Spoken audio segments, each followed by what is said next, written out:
저는 지금의 남편과 연애 3년 정도, 그리고 결혼 생활 4년, 총 6년 동안 지내고 있습니다. 하지만 이젠 결혼 생활 다 끝내려 하고 남편과 시댁을 제 인생에서 정리해 나가는 중이에요. 저는 처음부터 남편이 결혼 생활을 시작하기엔 부족한 점이 많은 사람이라는 것도 잘 알고 있었고, 하지만 단점보다는 장점만 보면서 같이 이겨나갈 수 있을 거라 생각했어요. 그런데 결혼 생활 4년을 하면서 점점 변해가는 남편의 모습도 이제는 너무 싫고, 때로는 낯설게 느껴지고, 그렇게 자기 입으로 절대 닮지 않아야겠다 생각하던 본인 아버지의 모습과 점점 닮아가는 남편을 보며 이제는 그만해야 할 때가 된 것 같습니다. 정말 이 남자가 능력도 없고 지금보다 훨씬 별 볼 일 없을 때부터 만나서 사귀기 시작했어요. 그리고 지금 우리가 이혼하고 헤어지는 이 마당에도 남편이 돈을 적게 벌거나 시댁에서 경제적인 도움은커녕 당신들 노후 준비도 제대로 안 되어 있다는 사실 자체는 제게 있어서 그렇게까지 중요한 이혼 사유가 아닙니다. 물론 저도 이제 지치고 힘들어서 다 포기하려는 마음도 있지만, 그래도 제가 남편을 포기하게 된 가장 큰 원인은 인간적인 실망과 남편에 대한 배신감입니다. 남편은 저보다 2살이 어린 사람이에요. 처음 만나게 된 건 제가 운영하는 햄버거 가게에서 남편이 아르바이트를 하면서 시작이었어요. 그때 남편은 대학 졸업하고 취업 준비를 하고 있었고, 생활비를 벌기 위해 제 가게에서 아르바이트를 하고 있었습니다. 당연히 취업 준비생이라 경제력도 아무것도 없고, 얼마 후 우리 2사람이 연애를 시작하게 되면서 데이트 비용은 제가 90% 이상 부담할 수밖에 없었어요. 처음엔 그냥 열심히 사는 모습이 좋았고, 만나다 보니 이 사람이 내 운명이라고 생각했어요. 이 남자가 취업하고 자리 잡게 된다면 바로 결혼을 하고 싶다 생각할 정도로 완전 제가 푹 빠져 살았습니다. 우리 가게에서 6개월 정도 알바를 하다가 다행히 취업에 성공하고 본인 스펙에 어울리는 적당한 회사에 취직하더라고요. 남자친구가 회사를 다닌 지 딱 2년이 되었을 때 결혼하자는 이야기를 제가 먼저 꺼냈습니다. 제가 나이가 더 많다는 이유로 결혼을 서두르는 것처럼 보이고 싶진 않았지만 괜히 시간을 끌며 기다리고 싶지 않았습니다. 남자친구의 집은 양쪽 부모님이 다 계신 상황이었지만 사실 아버님은 집안에서 없는 사람이나 마찬가지인 사람이었습니다. 아니, 차라리 처음부터 아예 없었더라면 시댁 식구들이 더 살기 편했을 것 같아요. 제가 결혼 이야기를 처음 남자친구에게 꺼냈을 때 그제서야 남편은 시댁 집안 사정에 대해 상세하게 고백 아닌 고백을 했습니다. 이미 예전부터 아버님은 무능력 알코올 중독자나 다름이 없었고, 어머님이 모든 생계를 책임지고 살아오셨어요. 제 생각으로는 그런 쓸모없는 남편이랑 왜 이혼하지 않고 계속 버티고 살았는지 의문이었지만, 어머님은 어머님 나름대로 당신이 이날 이때까지 참고 가정을 지키며 살아온 것이 인생 최고의 자랑이라고 생각하시는 분이었죠. 평생 고생만 했던 어머님을 두고 자기 혼자 결혼하고 독립할 수가 없다면서 남편은 적어도 어머님이 아버님 그늘에서 벗어나 혼자 지내실 수 있는 집을 얻어드리고 두 분을 완전히 이혼시킨 뒤에 저와 결혼을 하겠다고 이야기했어요. 저도 그쪽 집안 사정을 들어보니 어느 정도 그 말이 이해가 갔습니다. 하지만 이제 겨우 사회초년생인 남자친구의 월급은 그리 많지 않았고, 버는 돈의 대부분은 당장 어머님 앞으로 되어 있는 빚을 갚고 집안 생활비 보태기에도 벅찬 상황이었죠. 저는 우리 집도 그렇고 제 주변 친구들 사는 모습을 보더라도 다들 부모님이 사이가 좋으시고 화목한 집이 대부분이라서 남들도 다 이렇게 사는 줄로만 알았습니다. 우리 부모님이 특별하게 돈이 많은 것도 아니지만 그래도 엄마 아빠가 서로 도우면서 살고, 아직도 저녁 먹고 나면 두 분이 손잡고 공원 산책 나가시는 모습을 볼 때마다 나도 결혼하면 남편이랑 저렇게 살아야지 생각했어요. 우리 아빠는 자영업을 하고 계시고 엄마는 초등학교 선생님입니다. 저는 엄마와는 다르게 아이들을 별로 안 좋아하는 편이라 아이가 없어도 부부끼리 행복하게 살 수 있다면 굳이 힘들게 애 낳고 키우면서 고생할 필요 없다는 생각을 예전부터 하고 있었어요. 친정 아빠의 영향인지 일찌감치 돈을 많이 벌고 싶어서 대학로 근처에 햄버거 파는 작은 식당을 시작했는데, 큰 돈은 아니지만 회사 다니는 주변 친구들보다는 더 많이 벌고 있습니다. 그래서 남자친구가 능력이 부족하고 돈을 좀 적게 벌더라도 저는 괜찮았어요. 결혼할 때 시댁에서 신혼집 보태줄 능력이 없었고 아예 아무것도 보태주지 않더라도 저는 전혀 상관없었습니다. 우리 두 사람 형편에 맞춰서 신혼집 구하고 열심히 일하고 돈 모아서 살림 늘려나가는 것도 너무 즐겁고 행복한 일이라고 생각했으니까요. 저희가 살고 있는 지역이 수도권도 아니고 지방 도시라서 집 사는데 큰 돈이 필요한 것도 아니고 적당히 둘이 맞벌이 하면서 살다 보면 3년 5년 돈을 모은 후에 은행에서 대출을 좀 더 받으면 25평 아파트 정도는 못 살 것도 없었거든요. 실제 다른 사람들도 다들 결혼해서 그렇게 집 사고 부족함 없이 살았습니다. 주변 언니들 선배들을 봐도 결혼해서 맞벌이하며 고만고만하게 행복하게 살더라고요. 꼭 신혼부부들이 서울에 살아야 하고 강남의 수십억 아파트에서 살아야 행복한 인생인 건 아니잖아요. 결국 남자친구가 취업하고 2년이 더 지난 후에야 어머님이 혼자 사실 수 있는 작은 집을 구해드릴 수 있었죠. 그때 아버님이랑 이혼하시기를 적극 권유했지만 어머님께서 지금까지 버티고 살아온 세월이 아깝다면서 이혼은 하기 싫고 그냥 따로 살겠다 하셨습니다. 옆에서 그 집안 상황 다 보고 있던 저로서는 이해가 안 되는 일이었지만 각자 집안마다 말할 수 없는 속사정이라는 게 있으니까 제가 그 부분까지 상관할 문제는 아니었습니다. 어머님 문제도 그렇게 해결됐다 싶었고 많은 우여곡절 끝에 저희는 결혼할 수 있었습니다.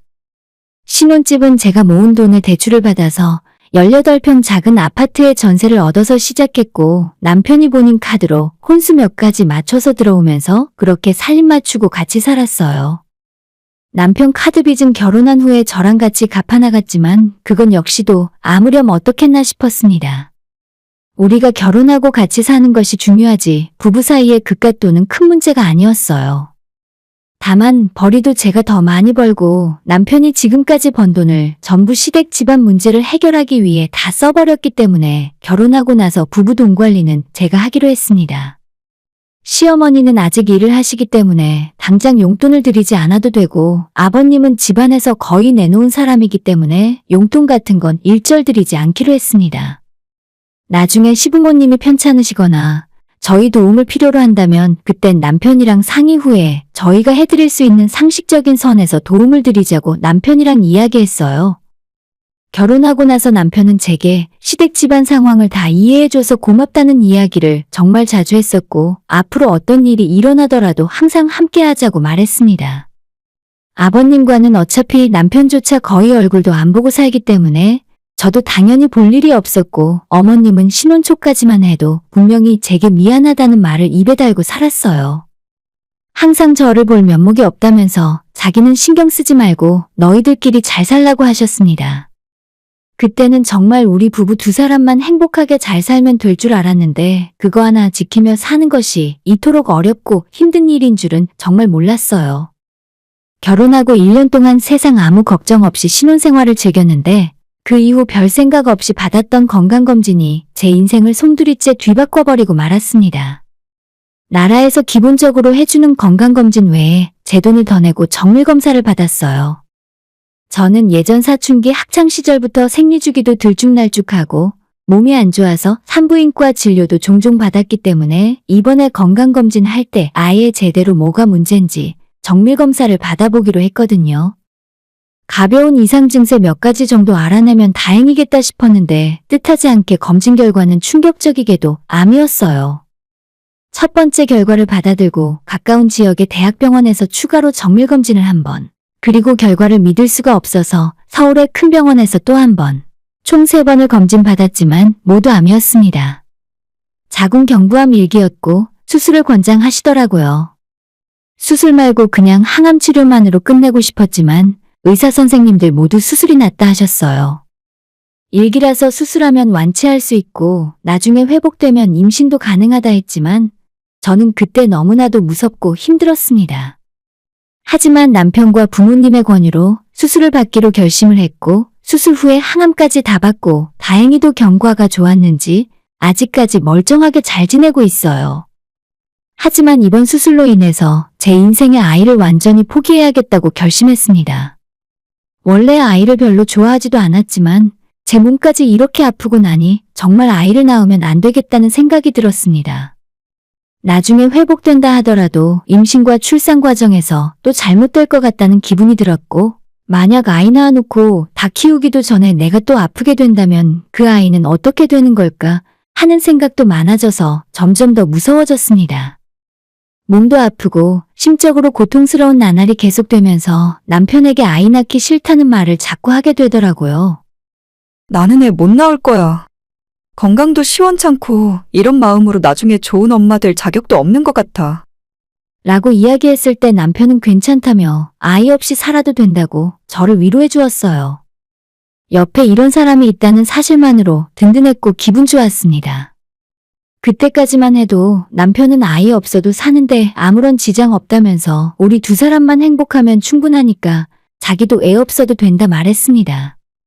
신혼 초에 비하면 한 번 아프고 나서 제 체중이 5kg 이상 줄어든 바람에 안 그래도 표준 체중보다 적게 나갔었는데 이젠 뼈가 보이는 제 모습에 친정부모님도 남편도 걱정이 많았습니다. 이런 상황에서 몸이 아프니까 정신도 약해져서 자꾸 남편에게 집착하게 되고 남편이 아픈 나를 버리고 떠날 것 같은 불안감에 스스로 스트레스도 더 많이 받았어요. 그때는 저는 눈치채지 못했지만 몸이 아프기 시작한 뒤로 남편은 조금씩 제게서 멀어지고 있었습니다. 암 진단을 받고 1년이 지났을 때 저는 이미 아이를 가지겠다는 생각은 완전 사라진 상태였고 남편만 있으면 아무것도 더 필요 없다고 생각했습니다. 그때부터 남편 몫의 용돈도 더 늘려주기 시작했고 원래 차도 없이 회사 통근버스를 타고 다녔었는데 새 차도 한 대 뽑아서 출퇴근할 때 타고 다니라고 했어요. 지금 와서 생각해보면 제가 그렇게까지 할 이유는 전혀 없었는데 아이도 낳지 않고 살 건데 악착같이 돈을 아끼며 살아봐야 뭐 하겠냐는 생각도 좀 있었고 남편에게도 미안한 마음에 하나라도 더 잘해주고 싶었던 것도 있어요. 처음엔 아이가 없어도 둘만 행복하게 살면 된다 말하던 남편도 시간이 흐를수록 변해갔습니다. 일단 제가 차를 사줬던 것이 실수였던 건지 점점 집에 들어오는 시간이 늦어지고 쉬는 날에도 약속이 있다며 밖으로 돌기 시작했습니다. 제가 아프고 난 뒤로부터 항상 남편 말에 쩔쩔매고 해달라는 것도 다 해주니까 그때부터는 저를 쉽게 생각하고 함부로 대했던 거라고 생각해요. 눈에 띄게 소홀해진 남편을 보면서 속으로는 이게 맞는 건가 싶었지만 막상 따지지도 못하고 바보처럼 조용히 넘어갔습니다. 그러던 어느 날 남편이 시어머니한테 용돈을 매달 50만 원씩 드리고 싶다 하는 겁니다. 우리 엄마 나이도 있는데 생활비 부담이라도 좀 줄여드리고 싶어. 연세도 있고 예전만큼 일도 많이 못하시니까 생활비 보조를 해드리려 한다는 건데 매달 드리기엔 조금 많은 금액이 아닌가 싶었지만 일단 알겠다고 그렇게 하라 했어요. 남편은 자기가 매달 시어머니 만나서 직접 전달해주겠다고 했고 저는 아무런 의심 없이 남편 통장으로 매달 50만 원씩 입금하기 시작했습니다. 그때쯤에는 남편에게 매달 용돈을 60만 원씩 주고 있었고 자동차 기름값은 주유카드를 따로 줬기 때문에 본인 쓸 돈이 모자란 상황은 아니었어요. 그래서 남편이 다른 생각을 하고 있다는 건 꿈에서도 눈치를 채지 못하고 있었죠. 하지만 그로부터 몇 달 후 제가 아침부터 컨디션이 너무 안 좋아서 가게를 직원들에게 맡겨놓고 집에서 쉬고 있었습니다. 낮에 점심 먹고 나니 조금 몸 상태도 괜찮아져서 집안 대청소를 하다가 남편 통장이랑 제 통장을 발견하고 장 보러 갈 때 오랜만에 통장 정리를 해야겠다 생각했어요.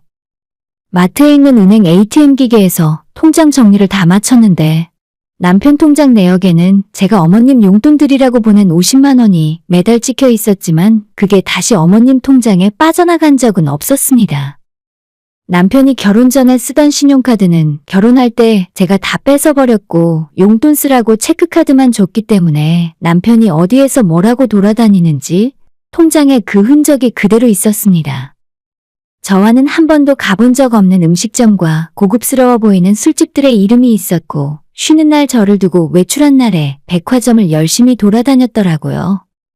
당연히 이 남자가 다른 여자가 생겼다는 것을 알 수 있었지만 그래도 혹시나 하는 마음에 남편에게 직접 물어봤습니다. 당신 이게 어떻게 된 거야? 내가 주는 돈으로 대체 뭘 하고 다닌 건데? 애초에 어머님한테 용돈 드리지도 않았잖아. 남편은 제 이야기를 눈 하나 깜짝하지 않고 듣더니 용돈을 드리려고 했는데 엄마가 돈을 직접 받기 싫다고 거절하는 바람에 매번 모시고 다니면서 밥도 사드리고 백화점에서 옷도 사드린 것뿐이라고 발뺌을 했습니다. 그러니까 그 카드 사용 내역은 전부 시어머니랑 둘이 쓰고 다녔다는 겁니다. 뭐야, 너 지금 나 의심하는 거야? 기껏 50만 원 주면서 사생활 침해할 거라면 차라리 더러운 돈 주지를 말든가. 이렇게 하나하나 감시하고 어디에 썼는지 뒷조사할 거라면 앞으로 용돈 같은 거 줄 필요 없다며 지갑에서 체크카드를 꺼내서 제게 집어던졌습니다. 저는 강하게 나오는 그런 남편의 모습에 바보같이 카드를 다시 주워서 그런 거 아니라고, 그냥 내가 오늘 우연히 통장 정리하다가 이상한 사용 내역이 있길래 한번 물어봤을 뿐이라며 내 말에 신경 쓰지 말라고 했어요. 그러고 보니 요즘 하루가 멀다 하고 야근이라며 밤 10시가 넘어서 집에 들어오고 카드 사용한 날짜와 비교해보면 거의 그런 날의 식당이며 술집에서 돈을 많이 썼더라고요. 저는 머릿속으로는 남편이 바람을 피우고 있다는 사실을 알고 있었지만 혹시나 남편과 싸우고 이혼하게 되는 것이 두려워서 제대로 따지지도 못했어요. 나만 참고 모른 척하고 넘어가면 아무 일도 일어나지 않는다는 심정으로 제게 벌어지고 있는 현실을 끝까지 외면했습니다. 하지만 제가 피하면 피할수록 남편은 점점 더 대담해지고 시간이 지날수록 아예 대놓고 바람을 피워대기 시작했어요. 내가 아직 자기를 좋아하고 있고 이혼당하지 않으려 얼마나 눈치를 보고 있는지 뻔히 알면서 남편은 잔인하게도 그런 제 상황을 이용했어요. 아예 숨길 생각도 없이 제 옆에서 다른 여자와 카톡을 하기도 했고 누구냐고 물어보는 제 질문에 우리 회사 같은 사무실에서 일하는 동료야. 말하면 알아? 그냥 넌 알 거 없어. 라면서 저와 대화 자체를 하지 않았습니다. 이대로 참고 살아야 하나 그냥 싸우고 헤어지기라도 해야 하나 고민을 하고 있었는데 어느 날 남편이 회사 사람들이랑 한잔하고 들어온다던 날에 한밤중 남편에게서 전화가 왔습니다. 난데 지금 현금 들고 아파트 앞으로 좀 나와.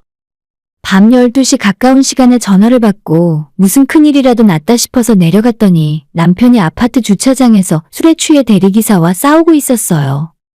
저는 일단 대리기사에게 사과를 하고 요금에 택시비까지 드리고 보냈습니다. 술이 많이 취한 남편은 그대로 집으로 올라가 버렸고 두 사람이 싸우느라 그랬는지 주차를 엉뚱한 곳에 해놓고 가버렸어요. 이대로 뒀다가는 통행에 방해가 될 것 같아서 제가 다시 주차해 놓으려고 남편 차에 올라타 시동을 걸었습니다. 지하주차장에 안전하게 주차를 마치고 혹시나 하는 마음에 지도에 최근 목적지를 눌렀는데 방금 전 출발했던 장소가 시내 번화가에 있는 모텔로 뜨더라고요. 진짜 남편이 다른 짓을 하고 다녀도 모른 척하고 우리 결혼 생활을 지키고 싶었는데 제 두 눈으로 확인한 순간 참아왔던 뚜껑이 열려버렸어요. 바로 집에 올라가서 너 야근한다고 하는 놈이 왜 모텔에서 나왔냐고 따졌는데 남편은 아주 당당하게도 마음 맞는 사람들끼리 방을 잡아놓고 편하게 한잔했다 하는 겁니다. 야, 회사 사람들이랑 술 한잔 마실 수도 있는 거지. 너가 애만 좀 낳았어봐라. 내가 집에 일찍 들어왔겠지. 애도 못 낳는 게 꼴의 여자라고 질투는. 아무리 남편이 술에 취했어도 할 말이 있고 못할 말이 있지.